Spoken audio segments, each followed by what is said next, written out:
A surge in violence. That's what law enforcement officials are calling the latest wave of homicides and assaults that have been going up since the start of 2021. 68 victims have been killed this year alone, and more than 68% of crimes involved a firearm. Now, local lawmakers want to use billions in funding to help. Jack Watson is live in the newsroom with us. Jack, what can you tell us? Well, Ali, local leaders have certainly seen those numbers, and so this announcement today, funding for Community Violence Intervention Programs, CVI programs, and it comes at a 10-figure federal price tag.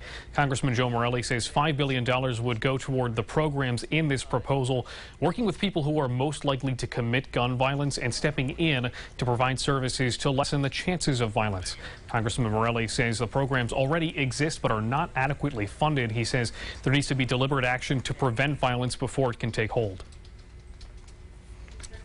We have a responsibility to utilize the many tools and resources we have available in our community to catch these issues upstream and prevent our youth from ever entering the dark and endless cycle of violence.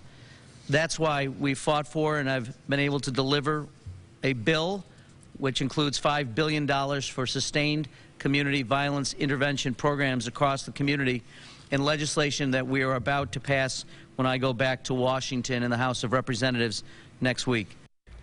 Now, Mayor-elect Malik Evans was also at this event. He spoke about how this issue hits home for him and shared his thoughts on the bill. We will have that for you coming up on News 8 at 5. Ali. Jack, thank you. And the funding will support intervention programs for at least a decade.